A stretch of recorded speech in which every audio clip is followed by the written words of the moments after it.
Bonjour à tous, petite vidéo aujourd'hui pour expliquer mes montages de lignes en fonction des pêches et des endroits où je vais. Donc il y aura, je pense, plusieurs vidéos sur le sujet. Là on va faire une vidéo sur les flotteurs que j'utilise moi pour des étangs à faible profondeur et comment j'utilise donc ma ligne et du moins la disposition des plombs sur ces lignes dans des étangs à faible hauteur, à faible profondeur. Alors c'est toujours pareil, hein, faible profondeur, ça dépend pour qui, ça dépend pourquoi. Voilà, entre 2 mètres et 0, pour moi c'est un étang qui n'est pas très profond.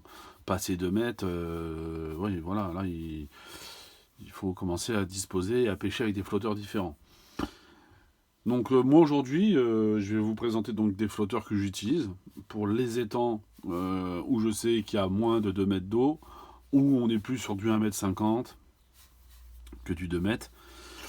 Je parle pas des conditions météo, hein, parce que sinon on vient rentrer encore dans des facteurs, parce que après s'il y a du vent, bah, on changera forcément la plume. On parle euh, d'un flotteur utilisable dans des eaux peu profondes dans un étang.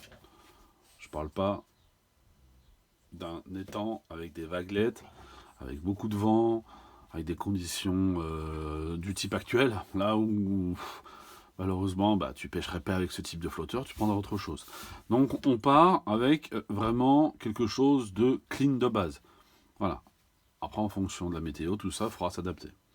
Donc moi, je vais, parmi les casiers que j'ai, je vais vous montrer ce que j'utilise, mais je ne vous ferai pas la démonstration sur ce flotteur-là. Je vous expliquerai pourquoi. Donc on va parler des SPM 55. Ça, c'est le type de flotteur que je vais utiliser dans les eaux, on va dire, peu profondes. Ok. Ça dépasse pas le 1 gramme. Là, on est jusque du 1,50 g et 1,25 g. Là, voilà. Donc, on va dire que entre le rose et le blanc, voilà. Normalement, eau peu profonde, on reste là. Ok. Dans un étang peu profond, après, on va chercher le type de pêche. Alors, il y aura peut-être une pêche, on va dire, normale, ce que je vais appeler normale, c'est-à-dire une pêche pas de tout venant, mais une pêche on va l'appeler facile. Après, on peut avoir une pêche qui est malheureusement plus compliquée. Et après, on aura une pêche, la pêche normale, quoi. La pêche où justement où tu feras tout le tout venant, où tu essaieras de toucher tous les poissons que tu peux en fonction de ton montage. Il se peut que quand tu arrives au bord de l'eau, que tu commences à vouloir pêcher avec ce type de flotteur-là, et tu sois confronté à des conditions, pas météo, hein, mais à des conditions de pêche, parce que le poisson n'est pas mordeur avec cette configuration de plomb. Donc il faudra que tu t'adaptes. Et donc c'est pour ça que je donne 3 versions, et je donnerai à chaque fois 3 versions, 3 voire 4 versions de disposition de plomb qui restent relativement similaires après. Hein. Voilà. Après, je ne vais pas vous détailler à chaque fois combien il faut mettre de type de plomb sur 1,50 g, sur 1,25 g, sur 0,80 g, sur... Faites comme vous avez envie. Hein. Si vous êtes du genre à mettre 8, 10, 12, 20 plombs sur une ligne, faites comme vous voulez. Hein. Moi, je vous dis, voilà. Donc, je vais prendre un exemple sur ce type de ligne, qui n'a absolument rien à voir avec le bouchon d'à côté. Mais imaginez que c'est un flotteur Garbolino SPM 55. Ok. Donc je vais retirer vite fait mon attache, hop, mon attache ligne. Voilà. Toc toc toc. On va le retirer. Donc c'est pareil, hein, ce que j'explique là, c'est moi, c'est ma façon. C'est peut-être que parmi vous, il y en a qui feront pareil, peut-être qu'il y en a qui parmi vous font pareil, mais c'est personne d'autre. Je veux dire, c'est pas s'il y a des personnes qui le font différemment, eh ben bravo, voilà, chacun est libre de faire comme il veut, mais c'est pas une règle. Moi j'explique comment je fais et si ça peut en aider quelques-uns. Vous voyez, des plombs, j'en mets pas non plus des masses. Moi je suis pas trop alors même si c'est vrai, pas vrai vraiment sur mes montages, mais à 90%, je mets quasiment des plombs identiques. Vous voyez. Je vais pas faire quelque chose de comme je pourrais le faire sur des montages de rivière où je vais mettre des plombs de tailles différentes et en les positionnant décroissants. Moi, j'essaye d'uniformiser mon nombre de plombs. Après, la seule chose qui diffère, ça sera mon plomb de touche. Voilà, qui est complètement différent. Ok? Ok. On va simuler, on va dire, je vais le couper parce que je pense qu'il est un petit peu trop long. Hop, on va simuler un petit peu mon bas de ligne. Donc ça, on va dire que c'est mon bas de ligne, pour que vous puissiez bien faire le distinguo entre mon bas de ligne et mon corps de ligne, de façon à ce que vous compreniez ce que moi je fais. Donc on va dire que sur une pêche, on va dire dite compliquée, vous arrivez au bord de l'eau, c'est un petit peu compliqué. Donc toujours plan de touche au nœud de l'attache entre le bas de ligne et le corps de ligne. Ok. Et moi c'est simple en fait. Un coup que j'ai accroché mon hameçon, comme il serait là, et tac, là c'est la fixation avec mon accord de ligne. Là on imagine que là c'est mon hameçon. Mais moi ce que je fais, c'est que je reporte la longueur de mon bas de ligne sur la longueur de mon corps de ligne. Ok. Ok. Voilà. Et là je vais venir y descendre un plomb. Sur une pêche compliquée. Hein. Voilà, hop. On va le descendre encore un peu. Hop là. Voilà. Ok. On est d'accord? Pour l'instant, tout va bien. Donc sur un corps de ligne qui fait entre... Moi, j'ai toujours les mêmes. Hein. Alors ça, c'est un tort, je sais qu'on me l'a déjà dit. Ouais, tu pêches toujours avec les mêmes bas de ligne, je veux dire. Oui. Ça m'a déjà arrivé de pêcher avec des 12 cm, des 8 cm. Arrivé là, je pêche toujours avec les mêmes. Donc voilà. Ensuite, cet espace que je vais avoir, je vais une nouvelle fois le doubler. Ok. Donc là, je recule encore mon flotteur. Je vais une nouvelle fois, donc un espace ici de la longueur de mon bas de ligne. Vous voyez. Ensuite, une nouvelle fois, je reporte. Vous voyez ce que je veux dire? Je reporte encore une nouvelle fois la longueur de mon prochain plomb. Donc je recule tous les autres. Voilà, hop. Hop. Après, je vais vous expliquer autre chose. Parce que je sais parmi vous, il y en a qui vont dire oui, mais attends. Et je la vois arriver la question. Pas de problème. Hop là. Hop là. Donc là, on est sur quelque chose de similaire. Plomb de touche. Premier plomb. Deuxième plomb. Et là, la masse. Ok. Donc, si on regarde, on a quand même quelque chose d'assez symétrique. Voilà, là, je vais resserrer. Hop, ma masse ici. Donc, ça veut dire que sur une pêche difficile, vous aurez... Voilà, vous aurez un espèce à partir de la masse de plomb, vous aurez toute une descente de corps de ligne qui sera relativement rigide. Vous voyez, c'est rigide. Il y aura très peu de flexibilité là-dedans. C'est ce qui va vraiment permettre d'être vraiment précis pour justement aller chercher les poissons, voilà, qui sont tatillons. Et donc ça, moi, donc je reporte à chaque fois la longueur de mon bas de ligne. Bien la petite bonhomme. Donc à ça, imaginez bien que derrière j'ai mon bas de ligne qui est accroché ici. Ok. Donc là j'ai mon bas de ligne. Je reporte mon bas de ligne sur mon premier plomb. Ensuite je reporte encore une fois mon bas de ligne sur mon plomb. En fin de compte, oui. Donc en fait, l'espace qui est entre mon plomb et mon plomb de touche, c'est la même longueur qu'il y a que mon bas de ligne. Ok. Alors c'est sûr, il y en a, ils vont dire, ouais, mais attends, moi je pêche avec des bas de ligne de 20 cm. Le problème, c'est que je pêche dans un étang qui fait que 70 cm. Si je fais ça, moi je peux pas. Oui, d'accord. Mais moi, si je fais avec un corps de ligne de 18 cm, ben, après toi, si tu as envie de laisser un espace de 10 cm entre ton plomb de touche et ton premier plomb, fais-le. Mais par contre, reporte à chaque fois ces 10 cm là entre chaque plomb jusqu'à ta masse. Ok? Donc on va refaire l'expérience. Donc on va prendre 10 cm. Donc là, on va estimer, hop, 10 cm. Ensuite, je refais ce plomb de touche là. Donc là, ça veut dire que ce plomb là, je vais venir le redescendre juste là. Voilà. Donc là, on est d'accord, ça fait 3 plombs. 3 plombs qui sont quasiment à la même longueur. Et après, je vais venir redescendre ma masse. Toujours pareil. Hop. Je vais venir redescendre ma masse. Hop. J'en suis où? Hop. Je vais redescendre un petit peu encore. Hop. Qu'est-ce qu'il a eu?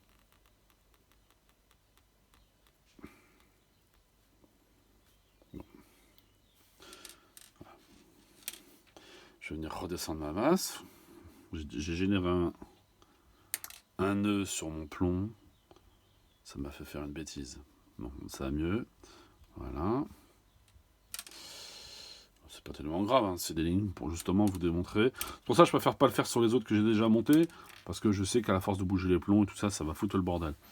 Donc là, on peut dire que à quelque chose près, hop, c'est équivalent. Bas de ligne. Bas de ligne. Premier plomb. Deuxième plomb. Masse principale. Pour une pêche difficile. Ok? Donc ça, c'est valable pour une pêche difficile. Moi, j'aurais pas ces espaces-là, j'aurais des espaces un petit peu plus longs. C'est évident. Si je pêche dans 1 mètre d'eau, je vais avoir un espace qui correspond à 1 mètre d'eau. Si je pêche dans 70 cm, je vais avoir un espace de 70 cm. Parce que si je laisse 20 cm entre chaque plomb, bah, ça ne fonctionnera pas. Mais je reporte systématiquement le même. Bon, en général, tu descends pas en dessous de 10 cm. Hein. Moi, c'est plutôt la longueur du bas de ligne que j'utilise. Ça c'est pour, on va dire, une pêche en étant dans des eaux peu profondes. Encore une fois, hein, ce qui est applicable ici peut être pêchable dans n'importe où, mais bon, moi je dis que faites comme vous voulez, mais c'est mieux que ça soit dans une eau peu profonde. Dans une eau toujours peu profonde, mais où on va pêcher, on va dire, comment je pourrais dire, avec quelque chose de plus classique. Classique dans le genre, comment je pourrais dire, tout venant. Quelque chose de tout venant. Voilà, tous les poissons que vous pouvez avoir. Ben là, c'est pareil. Moi, ce que je fais, c'est que là, pour le coup, donc, moi, toujours la longueur du corps de ligne, hein, la longueur du bas de ligne. Donc là, je vais me mettre par rapport à la longueur de mon bas de ligne. Ok. Paf. Voilà. Plomb de touche. Premier plomb. Je descends mes plombs.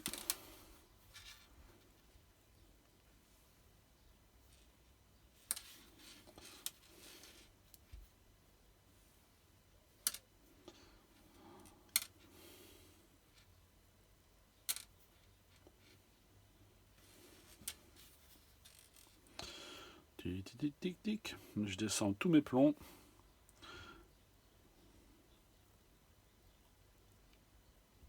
Voilà.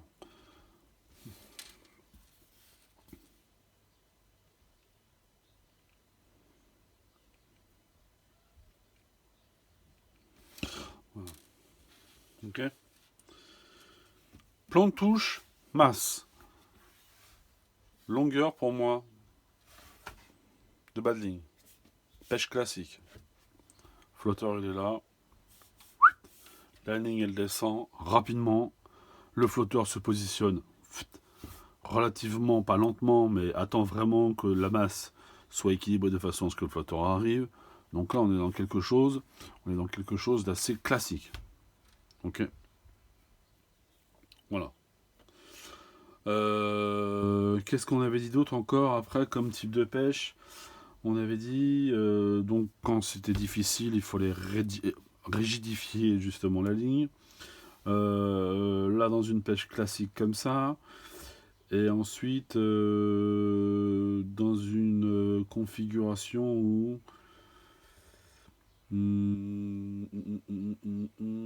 Dans une configuration où... Bon, après, moi franchement, entre la pêche classique et j'ai envie de vous dire, à la pêche classique et ce qu'on pourrait appeler une pêche difficile, une pêche facile, bah, c'est simplement que je vais venir y intervertir un plomb au milieu, voilà, de façon à ce que ça soit encore plus précis, mais tout en étant, comment je pourrais, tout en étant avec une descente, on va dire. Euh, j'ai pas envie que ça soit pas. Je veux pas dire que j'ai pas envie que ça soit trop technique non plus, ce que je veux dire. Mais voilà. Ça va équilibrer un petit peu plus le montage, comme vous pouvez voir, tac. Voilà. C'est relativement plus précis. Si je fais descendre un plomb au milieu.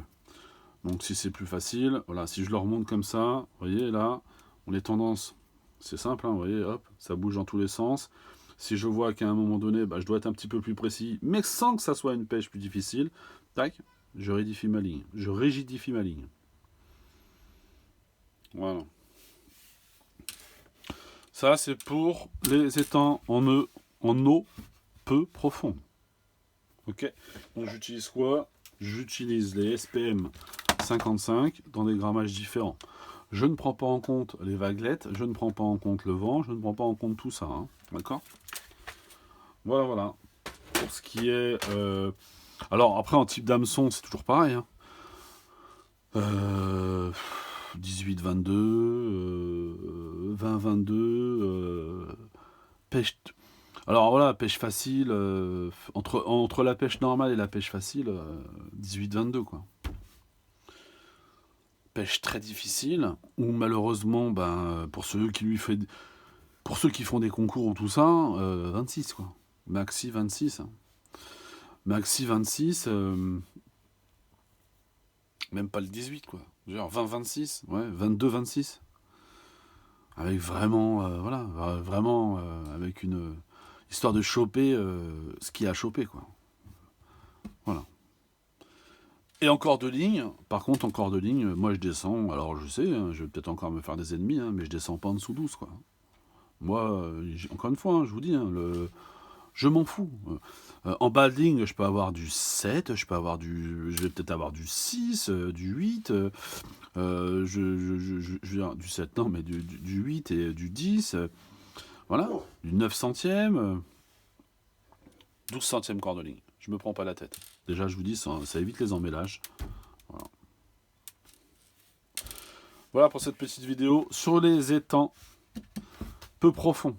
Alors, ce qui est appliqué, quand je dis peu profond, c'est toujours pareil, hein, 1,50 m, entre 0 et 1,50 m, quoi. Jusqu'à 2 mètres. Mais bon, 2 mètres, ça commence à devenir, il commence à y avoir un peu d'eau. Voilà. Mais bon, voilà. Et donc, ça, je vous dis, c'est avec ce type de flotteur. Moi, je pêche avec. Alors, je dis pas qu'il faut aller courir les acheter. Je dis c'est avec ce type de flotteur-là. Ok. Pour les types de pêche que je viens de dire. Facile, difficile, et on va dire le tout venant. Donc, mais là, par contre, on n'est pas sélectif en termes de poissons. Hein. Genre, voilà, tout ce qui est là va être là. C'est pas une pêche de plaquette là qu'on fait. Hein. Même si tous mes montages se ressemblent quasiment équivalents. Mais c'est pas une pêche de plaquette. Voilà pour cette première vidéo, j'espère qu'elle vous aura plu, j'espère que elle aura pu expliquer certaines choses à des personnes, et puis qu'il y en a qui vont peut-être voilà, trouver que c'est pas des montages déconnants, et surtout n'hésitez pas à commenter, il y a la page Facebook que je mets toujours en description maintenant pour ceux, j'ai vu qu'il y en avait qui les avaient rejoints, c'est très très bien, c'est super, communiquer par contre, envoyer des trucs, faut l'alimenter, faut la faire vivre, c'est ça un peu l'idée, moi de base c'était ça, que les gens se rencontrent, je vois qu'il y a des gens qui sont vachement actifs, d'autres un peu moins, c'est pas grave, je veux dire, on accepte tout le monde, il n'y a pas de souci, et puis tant qu'on peut mettre des infos aux pêches, on mettra des infos aux pêches dessus, voilà. Ok, sur ce je vous laisse, je vous souhaite une bonne journée, ciao ciao.